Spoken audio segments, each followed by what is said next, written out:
გამარჯობა, ეს არის ახალი 12-ზე სტუდიაში ნატა ასეთიანი მუშაობს. საქართველოს პრემიერ-მინისტრი პროკურატურას ვლადიმერ ბედუკაძის მიმართ სისხლის სამართლის საქმის კრიტიკულად გადახედვისკენ მოუწოდებს მთავარი პროკურორისადმი ბიძინა ივანიშვილის მიმართვა დღეს დილით გავრცელდა.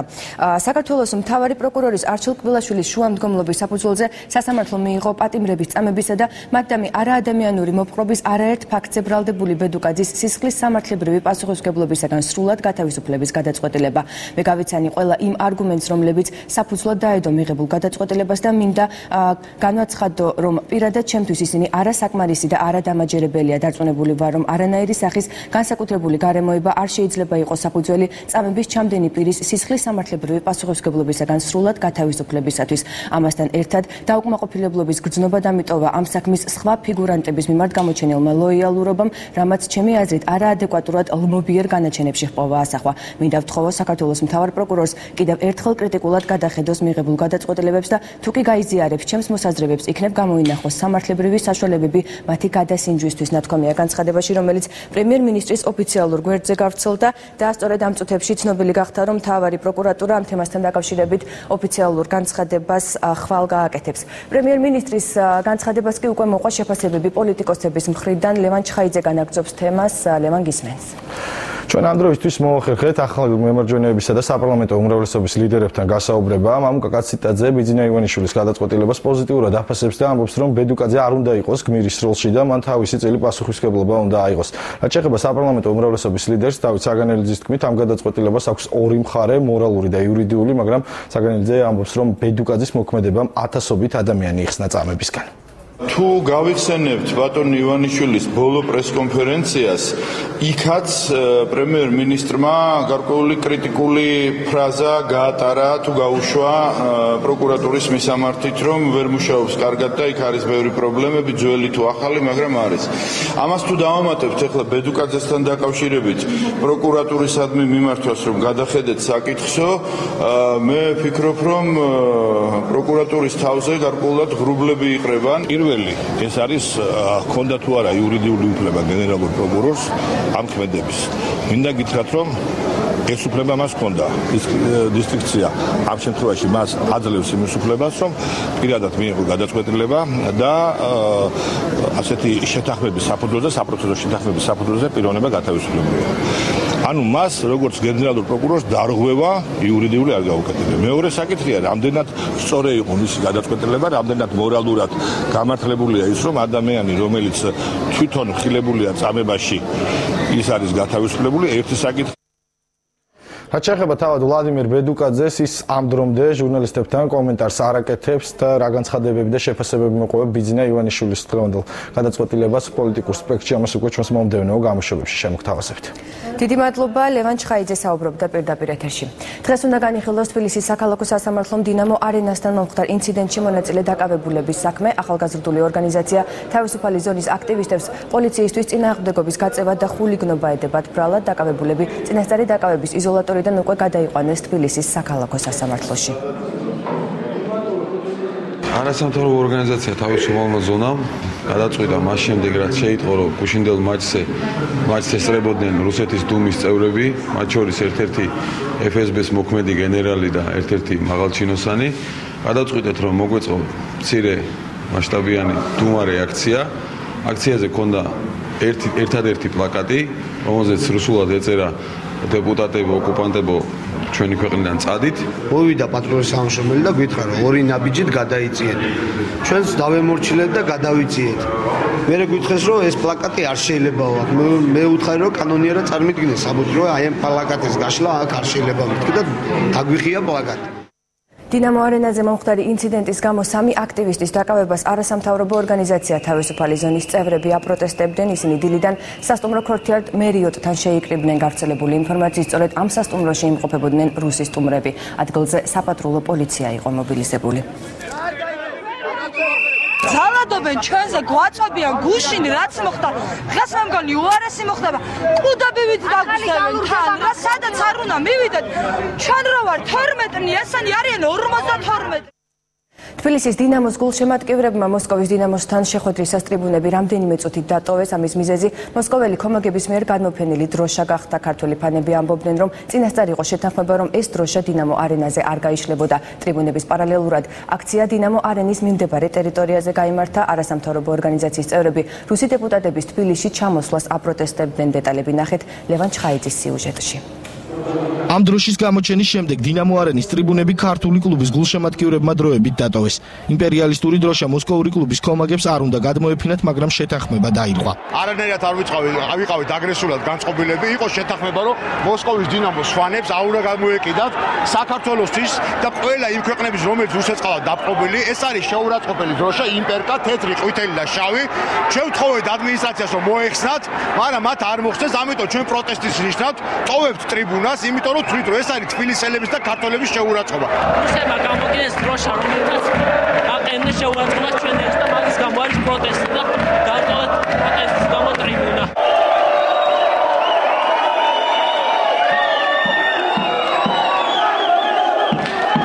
დინამოს ფანებმა პროტესტის გამო ტრიბუნების მიმდებარე ტერიტორიაზე გადაინაცვლეს, რა დროსაც მოსკოვის დინამოს ფან-კლუბის ლიდერებს აცნობეს, რომ დროშა სასწრაფოდ ჩამოეხსნათ. დინამოს ფანები ტრიბუნებს ზუსტად 7 წუთში დაუბრუნდნენ.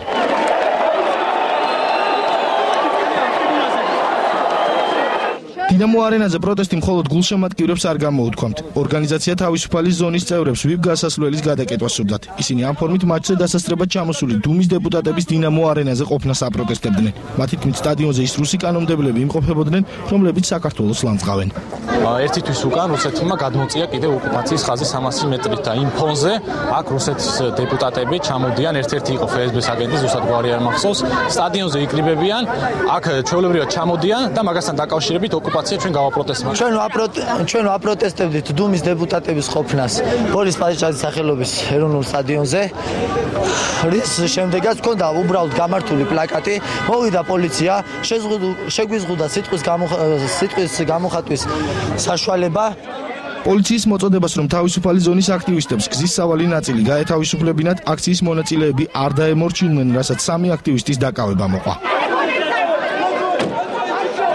დინამო არენაზე თბილისის დინამოსა და მოსკოვის დინამოს ამხანაგური საფეხბურთო მატჩი ფრედ 1-1 დასრულდა ანგარიში. მესამე წუთზე მოსკოვის დინამოელებმა გახსნეს, თბილისის დინამომ 73 წუთზე ანგარიში გაათანაბრა. შეხვედრას ცნობილი ფეხბურთელებიც დაესწრნენ, მათ შორის მადრიდის რეალისა და პორტუგალიის ეროვნული ნაკრების ფეხბურთელი კრიშტიანო რონალდუ, უკრაინელი ფეხბურთელი ანდრეი შევჩენკო და საქართველოს ნაკრების ყოფილი კაპიტანი კახი კალაძე.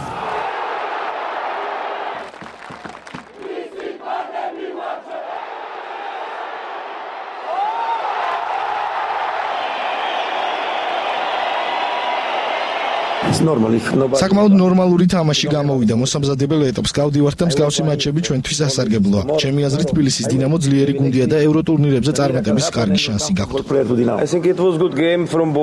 ფიქრობ, კარგი თამაში გამოვიდა. მეტოქე საკმაოდ ძლიერი გქონდა. შედეგით კმაყოფილი ვარ, თუმცა გქონდა საკმაოდ ბევრი მომენტი, როცა გოლი უნდა გაგვეტანა. ჩვენმა გუნდმა 2 მნიშვნელოვანი შეცდომა დაუშვა. ერთ-ერთი ჩვენმა მეტოქემ გამოიყენა და გოლი პირველივე წუთებზე გაგვეტანა.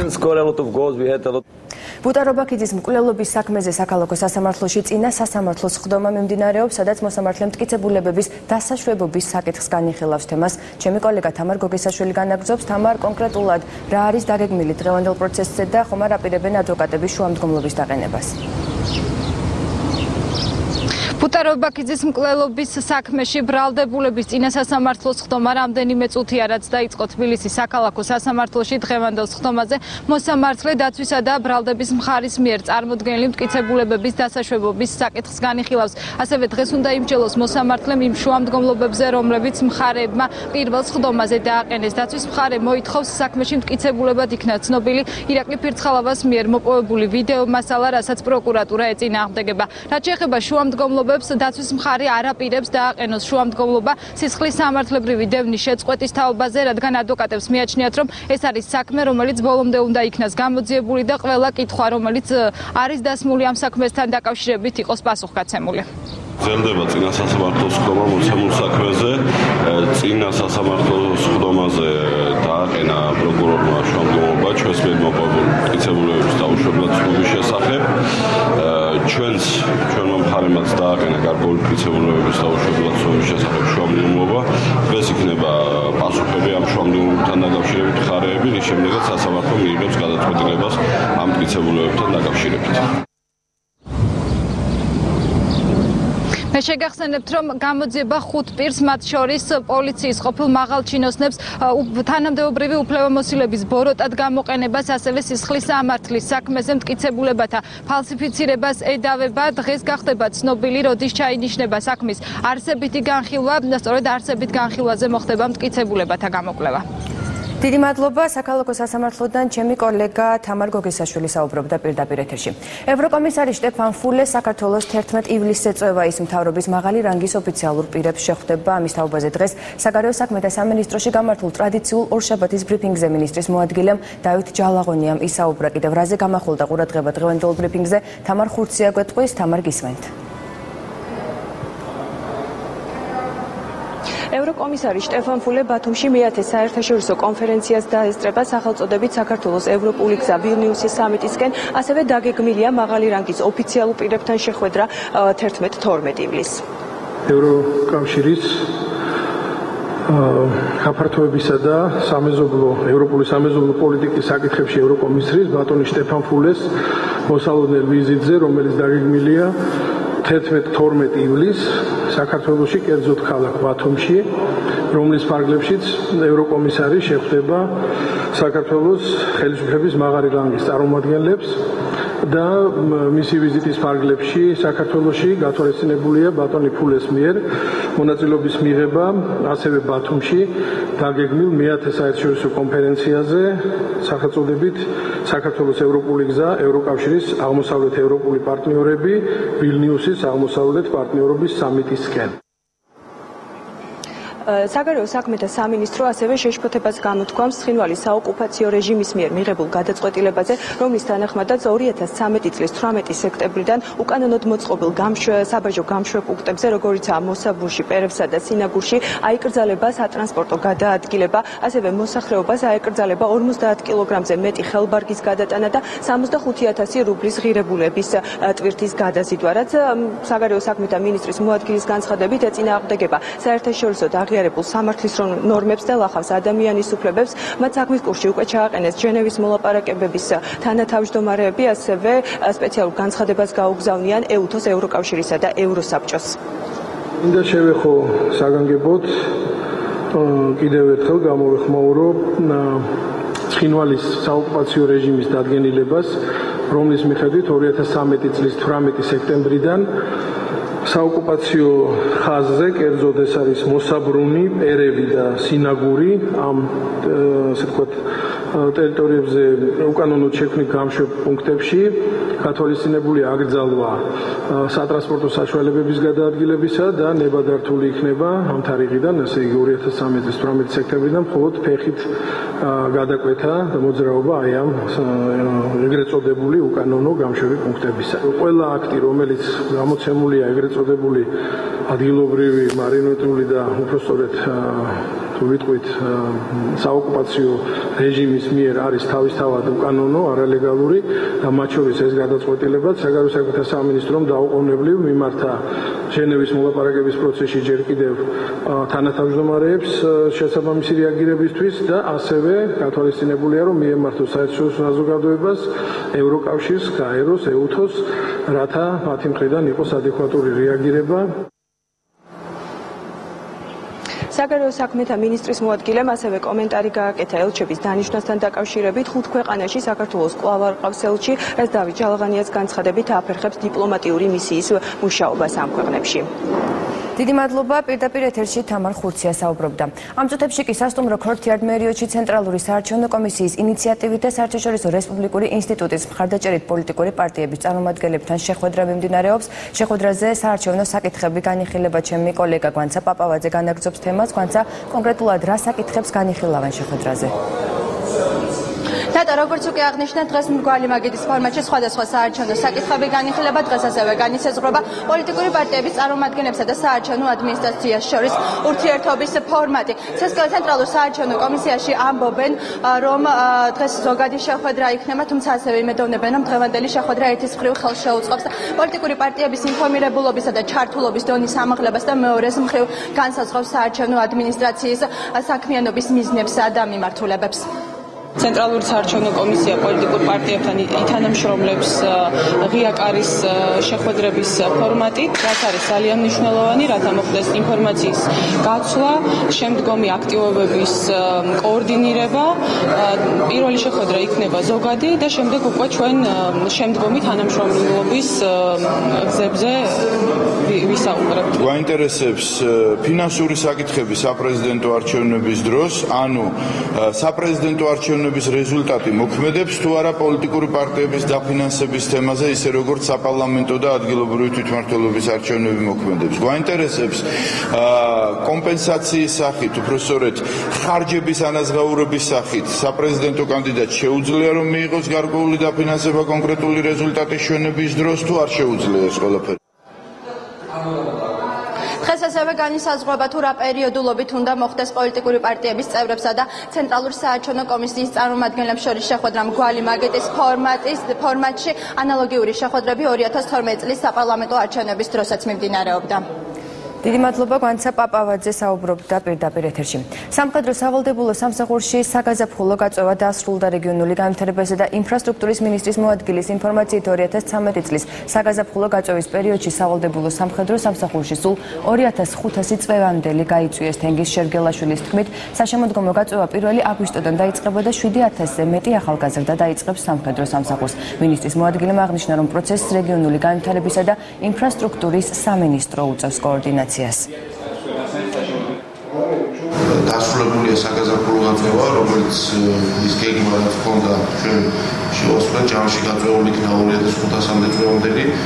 აქედან სასჯელო სრულების და პრობაციის სამინისტროსთვის 700 წვევამდელი, თავდაცვის სამინისტროსთვის 200 წვევამდელი, ხოლო შინაგან საქმეთა სამინისტროსთვის 1200 წვევამდელი. თავის არიდების შემთხვევების თემა არის მინიმუმამდე დაყრდნილი, იმიტომ რომ პრაქტიკულად ჩვენ საინჟინრო არ ყოფილა განსხვავებული გამომართულები და სამართალდამოები არ ყოფილა არცით საჩივარი შესაბამისად ამ კუთხით რადიკალურად არის გამორებისებული მდგომარეობა, რაც შეეხება თუ სამეცნიერო აპარატურას განახლებული და სამეცნიერო პერსონალის კვალიფიციური ამ მიმართულებითაც პრობლემა არ არის. გარემოსა და ბუნებრივი რესურსების დაცვის მინისტრმა ბოლო 3 თვის განმავლობაში გაწეული სამუშაო შეაჯამა. მინისტრის განმარტებით სამინისტროში ადგილი დაეთმო ცენტრალური აპარატის გაძლიერება, შეიქმნა რამდენიმე სტრუქტურული ერთეული, რომელიც კონკურსის შედეგად დაკომპლექტდება. ხათუნა გოგოლაძემ ხელმძღვანელ თანამდებობაზე დანიშნული პირები წარადგინა და მოგვიანებით ჟურნალისტების შეკითხვებსაც უპასუხა. შეხვედრა მიმდინარეობს საქართველოს მთავრობა ღია მმართველობისათვის პროცესის ფარგლებში და შეხვედრის მიზანს წარმოადგენს საზოგადოების ინფორმირება გარემოსა და ბუნებრივი რესურსების დაცვის სამინისტროს მიერ ბოლო პერიოდში, კერძოდ აპრილ-მაის-ივნისში განხორციელებული პროცესების შესახებ. მინდა წარმოგიდგინოთ ვახტანგ ჩედლიშვილი, რომელიც გახლავთ მინისტრის მოადგილე, ირაკლი მუკნიაშვილი, ზედამხედველობის დეპარტამენტის უფროსი, ბიზინან გიორგობიანი, ეროვნული სატყეო სააგენტოს ხელმძღვანელი და რატი ჯაფარიძე, დაცული ტერიტორიების სააგენტოს თავმჯდომარე. სატყეო პოლიტიკის დოკუმენტი ძალიან მნიშვნელოვანია მომავალი სატყეო კოდექსის შექმნის გზაზე, რაც ძალიან აუცილებელია თავისთავად ამ სფეროს მოწესრიგებისათვის, ასევე ჩვენ განვახორციელეთ ბორჯომ-ბაკურიანის რეგიონში მავნებლის ბეჭდავე ქერქიჭამიას საწინააღმდეგო ფართომასშტაბიანი ღონისძიება. მამუკა მიქაუტაძის გარდაცვალების ფაქტთან დაკავშირებით დამოუკიდებელი ექსპერტიზის პასუხი ხვალ გახდება ცნობილი. ექსპერტის ჩართვა საქმეში ახალგაზრდა იურისტთა ასოციაცია მოითხოვა. ალექსანდრე ხუჯაძის განცხადებით, გარიგანი დათვალიერებით გვამსხეულზე გარკვეული სახის რამდენიმე დაზიანება აღინიშნება. თუმცა ის კატეგორიულად გამორიცხავს, რომ ამ დაზიანებებს სიკვდილი გამოეწვია. ბევრი საქმეა, ბევრი გარემოება ამ საქმეში ისეთი, რომელიც პოლიციელთა მხრიდან ძალიან მაღალი ალბათობით დანაშაულის ნიშნების ჩადენაზე მიუთითებს. ამიტომ ახლა უკვე არის შინაგან საქმეთა სამინისტროს პრესტიჟის საქმე, რომ ეს საქმე აუცილებლად გამოიწვიოს და დამნაშავე პირები დასჯილი იქნება. რაიმე ტლანქი, ფიზიკური დაზიანება, რომელზეც შეიძლებოდა თქვა, რომ აი ეს დაზიანება ყოფილიყო მიზანშედეგობრივ დამოკიდებულებაში სიკვდილთან ნანახი ვერ იქნა. ბუნებრივია ნანახი იქნა კიდევ ერთხელ ვამბობ დაზიანებაზე საეჭვო უბანი, მაგრამ ამ დაზიანებას ბუნებრივია სიკვდილის გამოწვევა არ შეეძლო. მამუკა მიქაუტაძის ოჯახი დეტალურ ექსპერტიზას მოითხოვს. გარდაცვლილის მეუღლის განცხადებით საქმეს მთავარი პროკურატურა იძიებს. ზიზი ეძგვერაძის ინფორმაციით, შინაგან საქმეთა სამინისტრომ ყველა ის პირი დააკავა, ვინც მიქაუტაძის დაკითხვაში იღებდა მონაწილეობას. 36 წლის მამუკა მიქაუტაძის ცხედარი თბილისის ზღვის მიმდებარე ტერიტორიაზე იპოვეს. გარდაცვლილის მეუღლე მომხდარში თბილისის პოლიციის მთავარი სამმართველოს თანამშრომლებს ადანაშაულებს და აცხადებს, რომ დაკითხვის დროს მიქაუტაძის მეგობრის წინააღმდეგ ჩვენება ფიზიკური და ფსიქოლოგიური ზეწოლით მიაცემინეს. გარდაცვალებამდე მიქაუტაძის დაკითხვაზე ყოფნას შინაგან საქმეთა სამინისტროშიც ადასტურებენ. გენპროკურატურაში აღწრულია საქმე. ჩვენებაც მიცემულია. იარა თავის მეგობარმა მისცა ჩვენება და გაასაჯარო, რომ ისთვისაც ვიბრძოდით, იმიტომ რომ ეს უსამართლობა აღმოფხრილიყო და ესეთი წამებები აღარ მოახდარიყო, ისე გრძელდება. და მინდა რომ ბოლო იყოს ჩემი მეუღლე. გავიგე რომ ისინი დაკავებულები არიან ვინც ეწამა. უბედური შემთხვევა გორში, სოფელ უფლისციხეში 14 წლის მოზარდი მტკვარში დაიხრჩო. თვითმხილველთა განცხადებით იგი მდინარეში საბანაოდ შევიდა, თუმცა წყლის დინებას ვერ გაუმკლავდა და მორევმა ჩაითრია მომხდარიდან რამდენიმე წუთში. ადგილზე სამაშველო და სასწრაფო დახმარების ბრიგადები მივიდნენ 2 საათიანი ძებნის შემდეგ. საგანგებო სიტუაციების მართვის სამსახურის მკვლელთავებმა 14 წლის მოზარდის გვამი შემთხვევიდან რამდენიმე ასეულ მეტრში იპოვეს. იცი რომ სტუმრად იყო და აქედან წამოსულა და ამ ხარაზე ჩამოუთრეია და რომ ვეღარაფერი გახდნენ ითქევდა ორ ადამიანს ითქევდა თვითონ წყალი და გაუშვეს მე ხელი მეტი არაფერი არ ვიცი. გამოცხადეთ შემთხვევის ადგილზე მტკვარში იყო გადავარდნილი 14 წლის მოზარდი. ჩვენს მიერ გამოძახებული იქნა შინაგან საქმეთა სამინისტროს საგანგებო სიტუაციების დეპარტამენტის მკვლელთა ჯგუფი, რომლის დახმარებითაც დამტკიცებული იქნა გვამი. ამ დროისათვის სულ ეს იყო, მე ზუსტად პირველ საათზე დაგიბრუნდებით დროებით.